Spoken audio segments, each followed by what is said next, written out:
शाम का धुंधला समय था।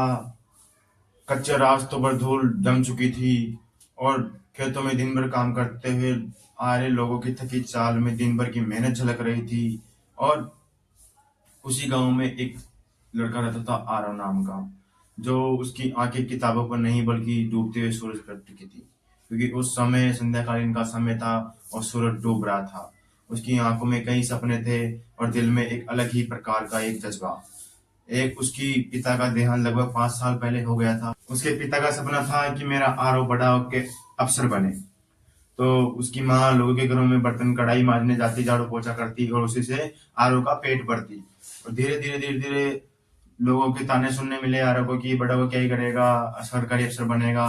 घर का खर्च तो देखो, सरकारी अफसर बनने की हर किसी की बात नहीं, औकात नहीं होती। अनेक प्रकार की उसके मन में बातें चुभती और आरव को ये बहुत बुरा लगता, क्योंकि आरव के पापा गुजर चुके थे और सब उसको उसके पापा की याद आती थी।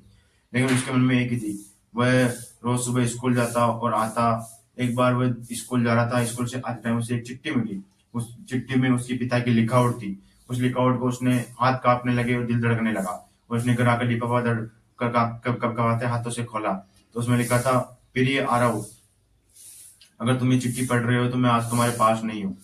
पर याद रखना, हालात अपने हिसाब से नहीं चलते, हालात समय के अनुसार चलते हैं। लोग उस समय हंसेंगे, गिराएंगे, सब कुछ करेंगे, लेकिन हमको रुकना नहीं है। हमको अपने मन में साथ और दृढ़ निश्चय करके अपने सपनों की ओर चलना है। और बेटा, मेरा लक्ष्य है कि तुम ना बड़े होकर सरकारी अफसर बनो। ये तुम्हारे पापा। ये बात सुनकर आरव की आंखों में आंसू आ गए और दिल में एक आग जल गई। ये सुनकर आरव अब का दिन ही बदल गया। सुबह 4 बजे उठता, पढ़ता लिखता, स्कूल जाता और शाम को आके माँ का हाथ बटाता। माँ ने कहा, बेटा तुम अभी से इतना थको मत। उसने आरव मुस्कुराते हुए कहा, कुछ नहीं, ये जिंदगी ऐसी चलती है। ऐसी चलती रही। आरव बड़ा हो गया, उसे शहर जाने की आई। वो शहर जाने पढ़ाई करा। तो उसने जब शहर जाने की तैयारी शुरू की तो माँ ने एकमात्र जो शादी का कंगन था वो बेच दिया। तो आरव ने पूछा, ये क्यों?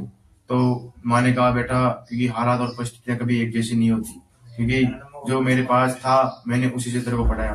तो आरव ने भरी हुई आंखों से शहर गया और वहां से उसने तैयारी शुरू की। उसने अपना पहला प्रयास किया, पहले प्रयास में उसे असफलता मिली। आरव ने पहला प्रयास किया, पहले प्रयास में उसमें असफलता मिली। आरव बहुत रोया और उसे एक दिल में अकेलापन महसूस हुआ, लेकिन उसने हार नहीं मानी। उसने वही अपने पिता की चिट्ठी खोली जो उसे रास्ते में मिली थी। उस चिट्ठी को पढ़ते हुए आरव के मन में फिर से एक बार आग जली और फिर से उसे मेहनत करने का एक जज्बा मिला। और उसने फिर से प्रयास किया और दूसरी बार उसके मन में दृढ़ निश्चय था और आंखों में एक सपना था कि हाँ, मुझे करना है। उसने प्रयास किया, उसे पेपर दिया। उसे दूसरे प्रयास में उसको पेपर मिला। उसने उसको सफलता मिली।